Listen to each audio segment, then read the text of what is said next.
All right, news coming down from the NHL, postponing Canucks games through Tuesday, April 6th, hoping to target Thursday, April 8th for the return to play. So that would be another week from now, which would mean going over 2 weeks between games for the Vancouver Canucks. Their last game was a 5-1 loss against Winnipeg on March 24th, which was last Wednesday. So it's already been 8 days since they've played, and it looks like it will be at least another 7 more, and that's assuming that nothing gets worse, right?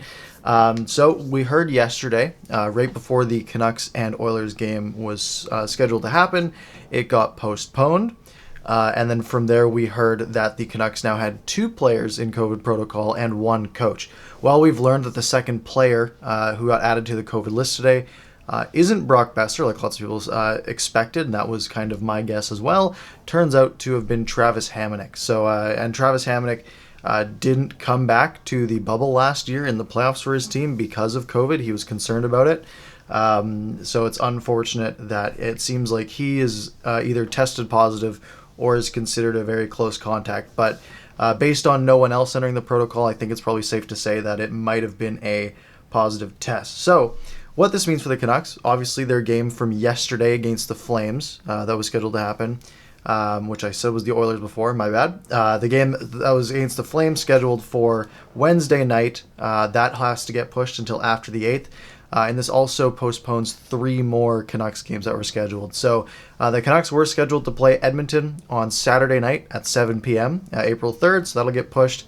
They were going to go back-to-back and play against the Jets in Winnipeg on April 4th, which is Sunday. That'll also get postponed, and they were also supposed to play the Jets on Tuesday, April 6th, which, again, will also get postponed. So it looks like the earliest the Canucks could play, Thursday, April 8th, against the Calgary Flames. Now, if you look at the Canucks schedule, they only have, I think, 2 3-day breaks left in their schedule.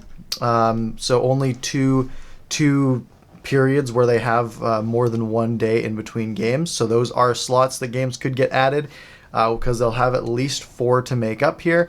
Also, I believe the NHL has extended the end of the season to May 15th, and the Canucks aren't supposed to play any games until afterwards of May 8th, so that also gives them a little bit of extra time to accommodate.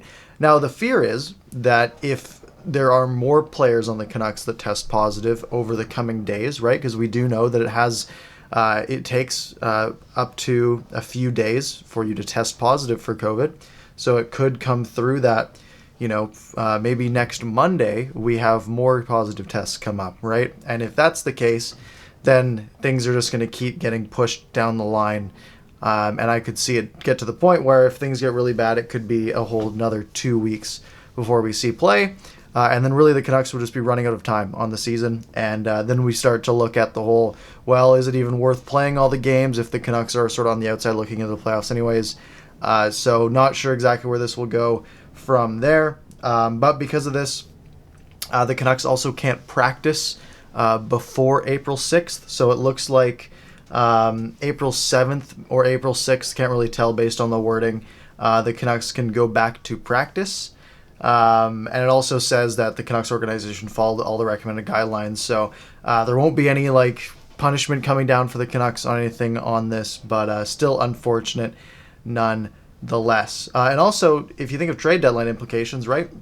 Thursday, April 8th is only 4 days before the trade deadline. So pretty much the value that players have now is the value that they will have, and that'll be interesting to see how that shakes down. So no post-game videos for me for a week. I will be making content of some sort for the next week, but other than that, hopefully everyone recovers. Don't be dumb and don't go hate on the people who contracted COVID. It's just dumb. That's all I'll say on that. Anyways, I'll talk to you later.